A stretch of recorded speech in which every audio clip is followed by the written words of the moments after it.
Hi, I'm Jared Grenia, an Oregon ERA Program and Allita Specialist for the Oregon Emergency Rental Assistance Program. The program works to help renters get assistance they need to avoid utility shutoff or eviction. The program is administered by the Oregon Housing Community Services and its subgrantees. To learn more about the Oregon Emergency Rental Assistance Program, you can visit the OregonRentalAssistance.org website. There you will find all the program information, including a section for landlord information that covers everything you might expect from the program as a landlord, as well as a landlord checklist. There's also a frequently asked questions section that covers tenant eligibility and the application process. A separate website at oerap.oregon.gov is the tenant web portal where tenants apply to the program for financial assistance.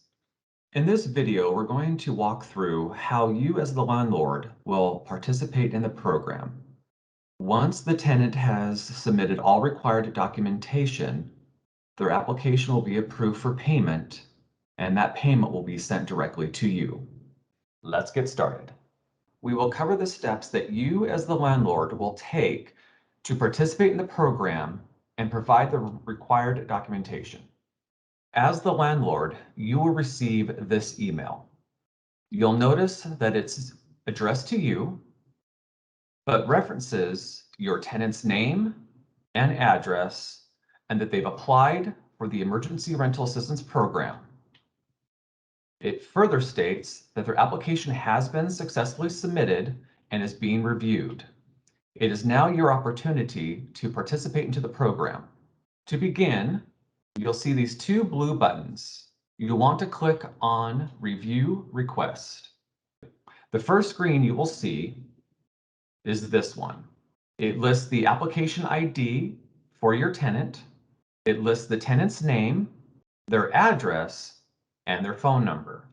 What you'll do first is verify that the tenant information is correct. Are they your tenant? If they are not your tenant, click here. However, if they are, continue to scroll down, verify the information that you see in these fields, and if the information here is correct for the property, click here.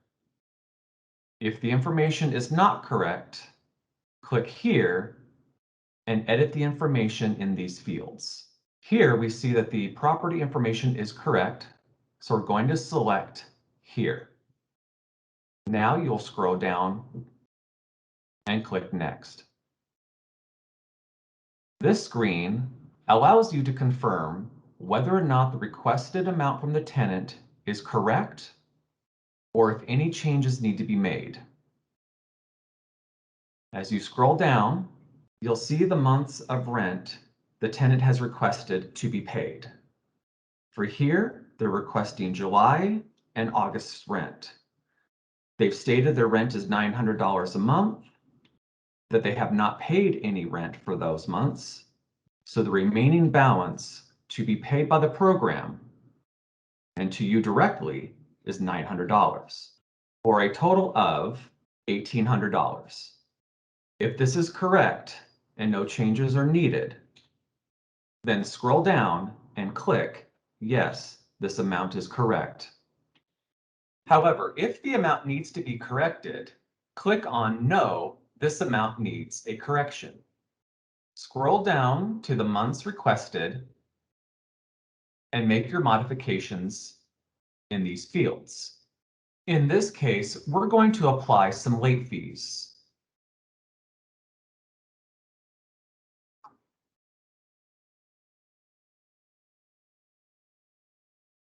We will compare this to the ledger provided by the tenant during their application process. And then click the button here that says Submit Corrected Amounts.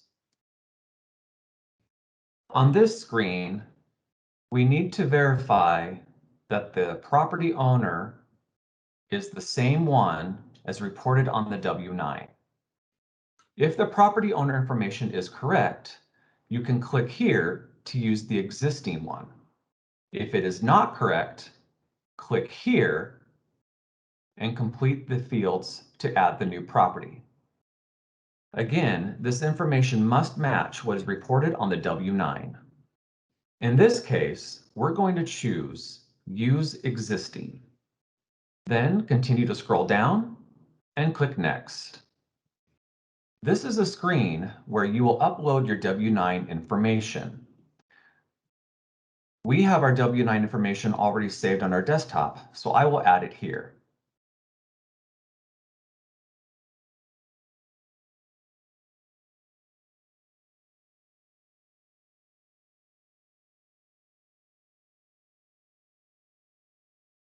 Next, you'll enter the identification number for your property.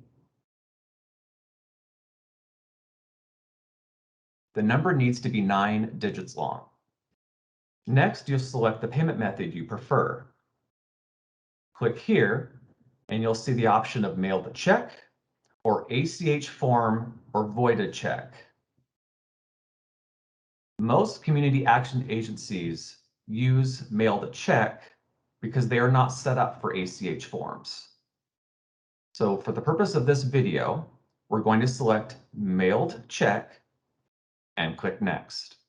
On this screen, it is very important to read the various disclosure statements provided to you.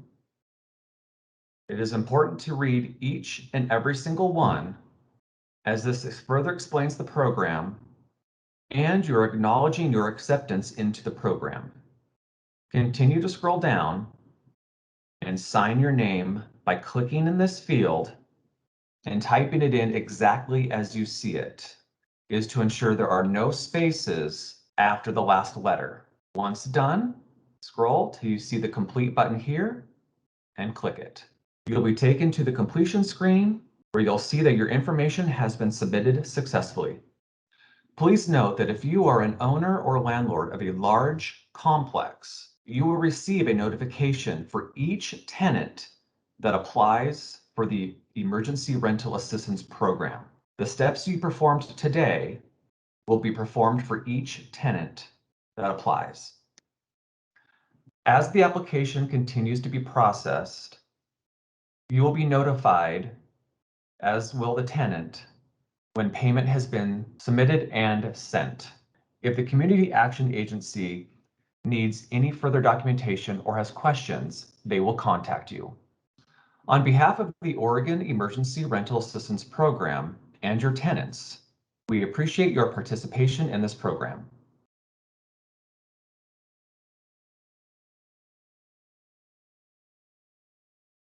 This section of the video will cover landlords who have large properties with multiple tenants who have applied, and it will show you how to access those via a dashboard. You will receive your login credentials from the Community Action Agency that is assisting you and the tenant in this process.